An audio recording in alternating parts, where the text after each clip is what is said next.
cas d'une substance endogène, les encéphalines. Que se passe-t-il lorsque il y a injection de morphine, prise de morphine, au niveau donc du cerveau? Eh bien, la morphine, exactement comme l'encéphaline, peut se fixer sur les récepteurs opioïdes des neurones à GABA, entraînant donc une levée d'inhibition, c'est-à-dire que le GABA n'est plus libéré, et la dopamine va être libérée en forte quantité, ce qui entraîne une sensation de plaisir. On a vu que l'héroïne est une substance dérivée de la morphine, sachant que l'héroïne, lorsqu'elle passe dans le système nerveux central, se décompose en molécules de morphine. C'est ça l'étape. Et ces molécules de morphine vont se fixer sur les récepteurs opioïdes et entraîner une sensation de plaisir. La différence par rapport à la morphine, c'est que l'héroïne se passe beaucoup plus facilement dans le cerveau que la morphine. Voyons voir donc ce qui se passe sans morphine. Eh bien, sans morphine, il y a des encéphalines libérées. Donc, on a un encéphaline qui est libéré.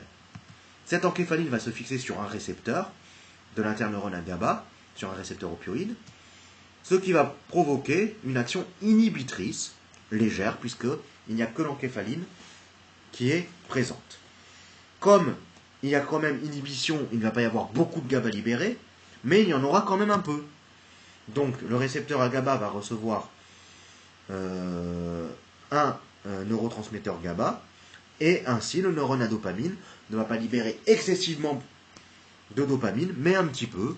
Donc on va avoir, donc voilà, le GABA est modérément libéré, faible inhibition, ce qui va entraîner que la dopamine étant libérée en moindre quantité, la sensation de plaisir est modérée. Maintenant, prise de morphine. Il y a la morphine qui est présente.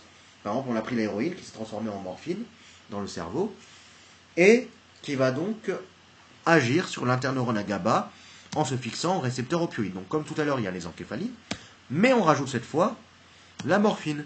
Ce qui fait qu'au lieu d'avoir une faible action inhibitrice de la part des encéphalines, on aura une très forte action inhibitrice par la présence de morphine. Ainsi, l'interneurone à GABA est fortement inhibé, il ne va pas libérer de GABA. Il n'y aura donc pas d'inhibition du neurone à dopamine. Donc la dopamine sera libérée en grande quantité et la sensation de plaisir sera élevée.